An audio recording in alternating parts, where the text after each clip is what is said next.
The only constant in life is change. And this is what Heraclitus says.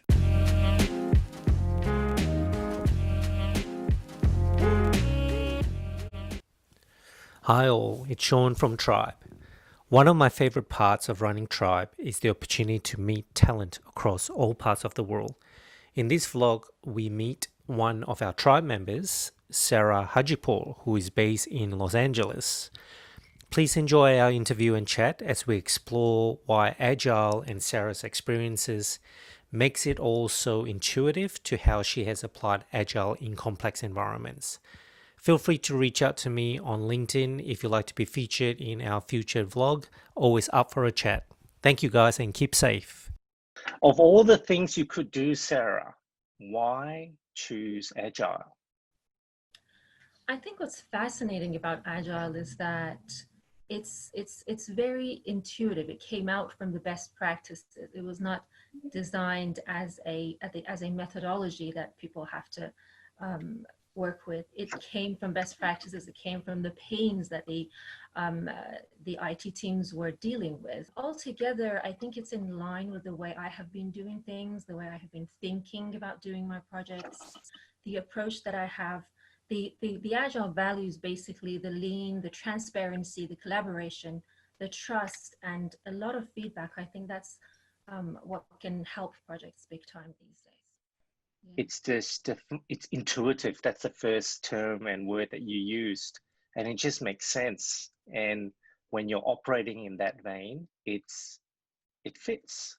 Tell me about your career or key achievements so far that you would like to highlight for us. I would like to tell you about two of the projects that I had to deal with that the Agile mindset came really intuitively out of it. There was this project called the Knowledge Management Project. At that time, I was leading the strategy operations of an oil and gas company. With that initiative, I had to design the 5-year strategy. Now, at that time, the country was going through major economic and political changes. I had to bring that conversation to the board that if we want to look 5 years down the road, it's going to be a little bit far out for us if we want to be as accurate as possible. So how about we do this in smaller chunks?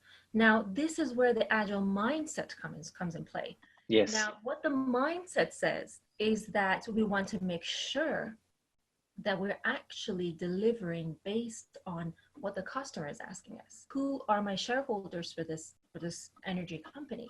Am I going to be fulfilling that? This mindset would have to kind of keep me on track. So if I'm not doing sprints, I'm going to be reviewing my strategy every 4 quarters.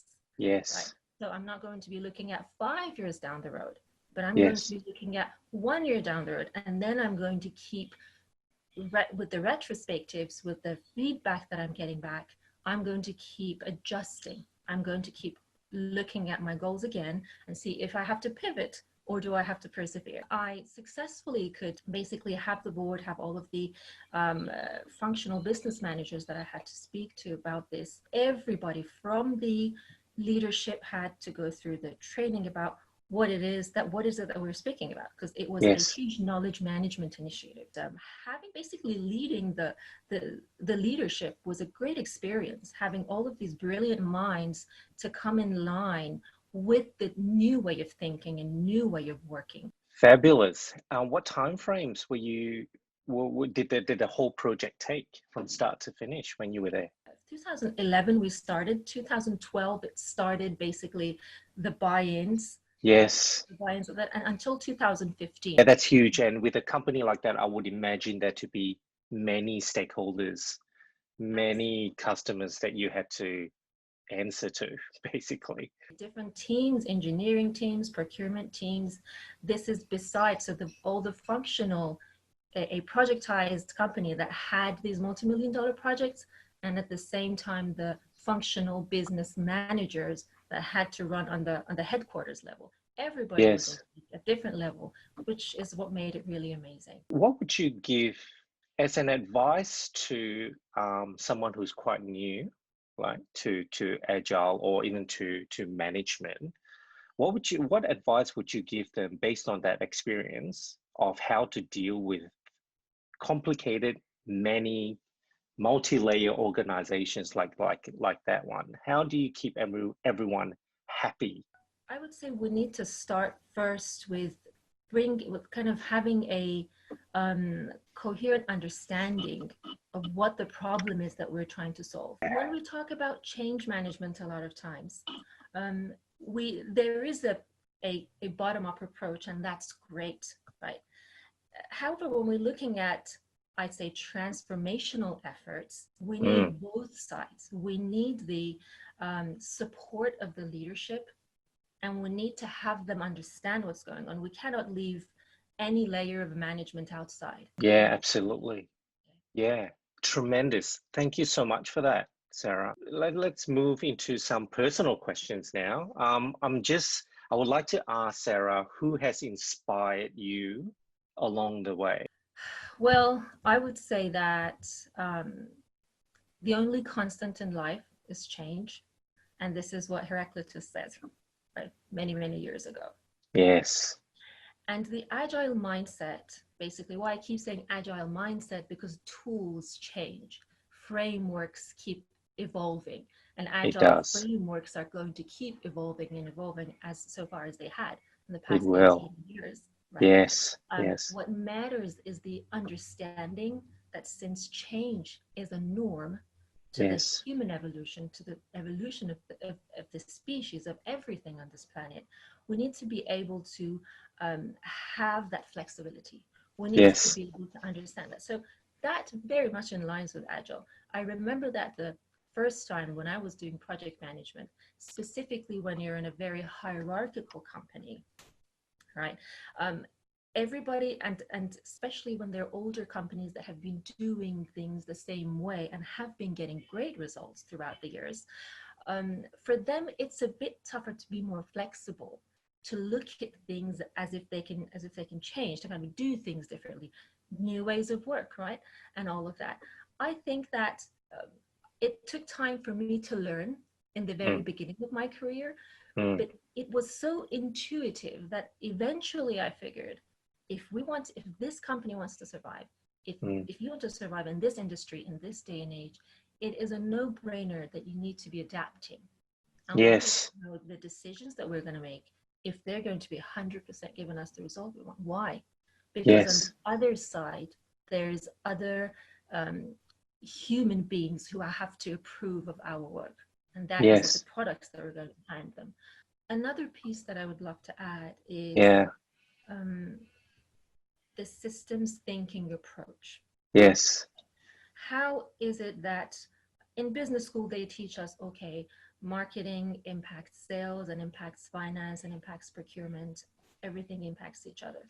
Now, how does that work at a human society and community level? Right?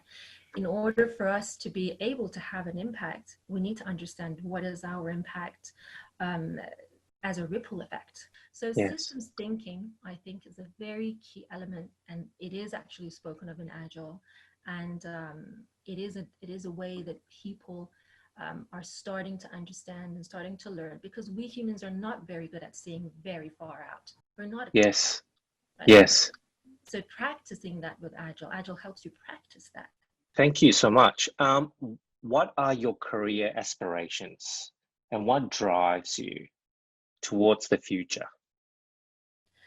I'd go back to systems thinking. I believe that I'm part of this ever-growing learning and understanding and new ways of working.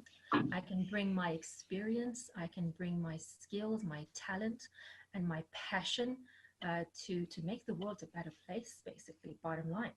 What legacy am I going to be leaving, right? So being a part of all of this is what inspires me every day, every single day. Fabulous.